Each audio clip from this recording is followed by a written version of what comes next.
Tax नहीं लगने के 100 तरीके, उसमें से एक तरीका ये, एक रूमर चल रही है आजकल मार्केट में कि डिजिटल गोल्ड खरीदो, उसको बेचने पे जो प्रॉफिट आया उस पर टैक्स नहीं लगेगा, क्योंकि हमने डिजिटल मेथड्स यानी कि फोन पे, गूगल पे, पेटीएम, इन सब पे तो केवाईसी की नहीं है, पैन नंबर, आधार कार्ड ये सब तो डाला ही नहीं है, तो गवर्नमेंट हमें ट्रैक कैसे करेगी, हमारे प्रॉफिट पे टैक्स लेगी कैसे, उनके सिस्टम में रिफ्लेक्ट नहीं होगा।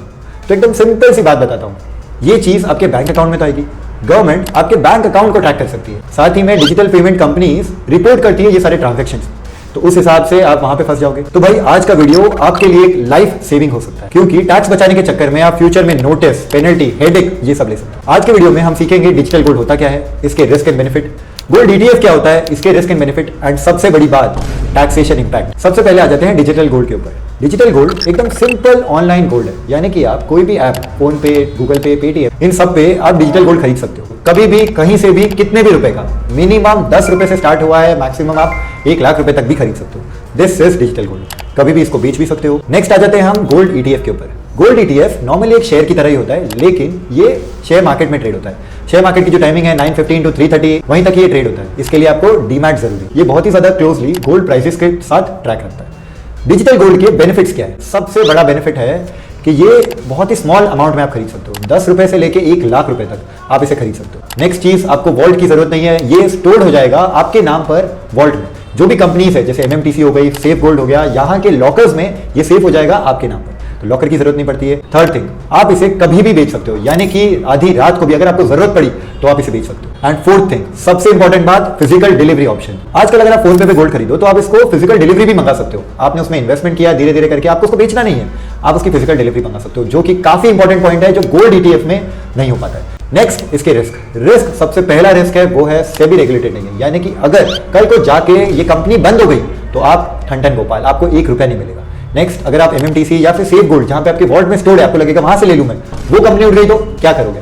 आपके पैसे डूब जाएंगे पूरी तरह से और कोई भी आपकी कोई हेल्प नहीं कर सके। थर्ड थिंग, हिडन स्प्रेड, यानी कि इसका हिडन कॉस्ट बहुत ज्यादा होता है। ये आपसे खरीदते वक्त 3% का GST लेंगे प्लस चार्जेस लेंगे, सेम वे बेचते वक्त भी GST प्लस चार्जेस लेंगे, ये चार्जेस ही आपको काफी सारे प्रॉफिट्स खा जाता है। Fourth thing, liquidity depend on platform, यानी कि प्लेटफॉर्म के ऊपर अगर बाइंग एंड सेलिंग हो रही है तो ही आपका बाई सेल हो पाएगा, अदरवाइज नहीं हो पाएगा।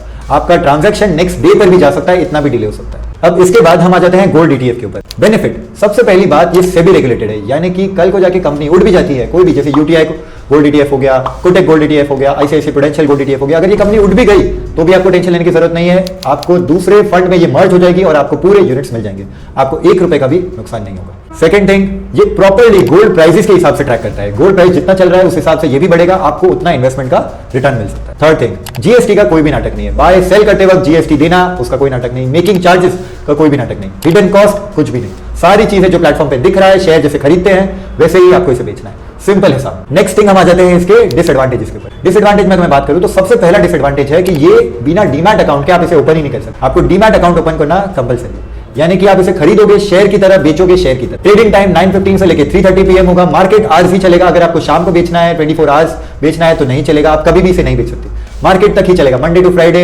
9:15 to 3:30। नेक्स्ट पॉइंट है इसका एक्सपेंस रेशियो, बहुत कम होता है एक्सपेंस रेशियो, लेकिन फिर भी एक्सपेंस रेशियो होता है। एंड फाइनली सबसे इंपॉर्टेंट चीज कि इसकी फिजिकल डिलीवरी नहीं मिलेगी, कल को जाके अगर आपको एक्चुअल गोल्ड चाहिए, खरीदना है, तो आपको इसको बेचना पड़ेगा, ETF बेच के नया गोल्ड खरीदना पड़ेगा, इस हिसाब से गवर्नमेंट आपसे टैक्स ले लेगी, यहां पे आप फंस जाओगे। इसी जगह डिजिटल गोल्ड होता तो आप मंगा सकते थे मेकिंग चार्जेस देके, जहां पे आपको प्रॉफिट के ऊपर टैक्स देने की जरूरत नहीं पड़ती, जितना गोल्ड आपके पास है वॉलेट में उतना गोल्ड आपको फिजिकल डिलीवरी में मिल जाता। फाइनली सबसे बड़ा क्वेश्चन वो है टैक्स लगेगा या नहीं लगेगा। आप गोल्ड कोई भी फॉर्म में खरीदो, फिजिकल, डिजिटल, ETF, आपको टैक्स लगेगा, आप इससे बच नहीं सकते। क्यों?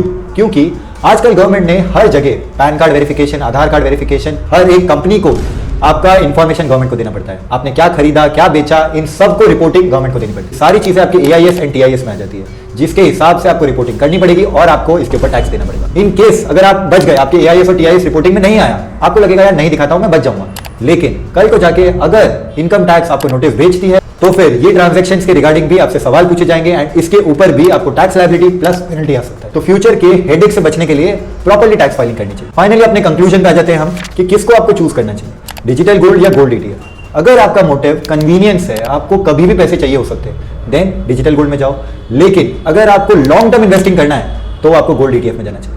मेरी राय माने आप सिंपली दोनों में थोड़ा थोड़ा रखिए पैसा, अगर आपको कभी भी जरूरत पड़ती है तो आप डिजिटल गोल्ड में चले जाओ एंड गोल्ड ETF आपके लॉन्ग टर्म इन्वेस्टमेंट के लिए रख सकते हो। तो overall digital gold and gold ETF दोनों ही बहुत यूजफुल प्रोडक्ट्स है, दोनों को सही तरीके से वापरा जाए तो बहुत अच्छे काम आ सकते हैं। और ये भी डिसबिलीफ में मत रहना कि कभी भी आपका गोल्ड ट्रैक नहीं होगा, गवर्नमेंट आपको नोटिस नहीं भेज सकती, ये सब कुछ हो सकता है। वीडियो पसंद आया तो लाइक करना मत भूलना। ऐसे इंटरेस्टिंग वीडियोस के लिए do follow CFCJ। Thank you.